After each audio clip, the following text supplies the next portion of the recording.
இறைவசனம். நீதிமொழிகள் 16ஆம் அதிகாரம் 3ஆம் வசனம். உன் செய்கைகளை கர்த்தருக்கு ஒப்புவி, அப்பொழுது உன் யோசனைகள் உறுதிப்படும். பிரியமானவர்களே, நாம் தினமும் பல தீர்மானங்கள் எடுக்கிறோம்.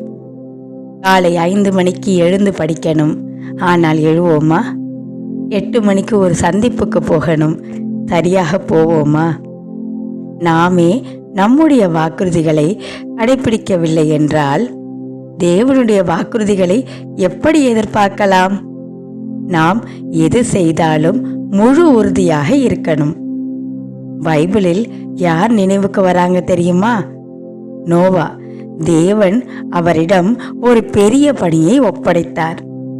ஒரு பெரிய படகை கட்ட சொல்லி சொன்னார்.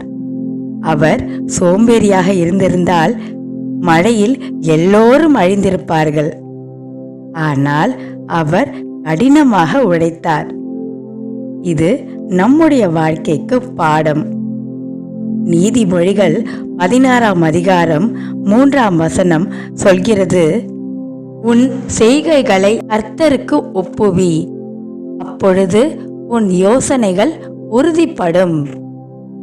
நம்முடைய வேலைகளில் நேர்த்தியாக இருந்தால், நம்முடைய வாழ்வில் ஒழுங்கை கடைபிடித்தால் தேவன் நம்முடைய வாழ்க்கையை ஆசிர்வதிப்பார். இப்ப சொல்லுங்க, நான் என் வார்த்தையை காப்பேன். நான் என் வார்த்தையை காப்பேன். தேவன் என் வாழ்க்கையில் அதிசயம் செய்வார். தேவன் என் வாழ்க்கையில் அதிசயம் செய்வார். ஆமேன். இல்லையா?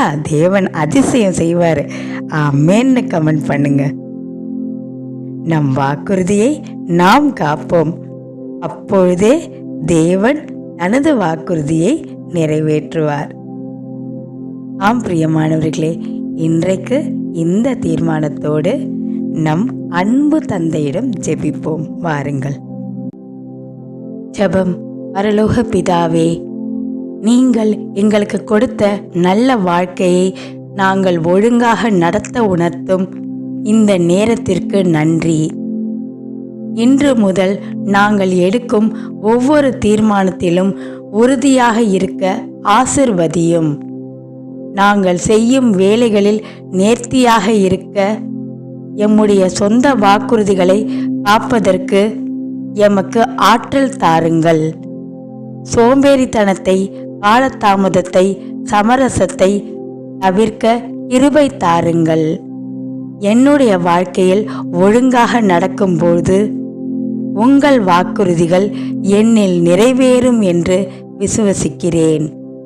இயேசுவின் நாமத்தில் பிரார்த்திக்கிறேன், மகா பரிசுத்தமுள்ள நல்ல பிதாவே. ஆமேன்.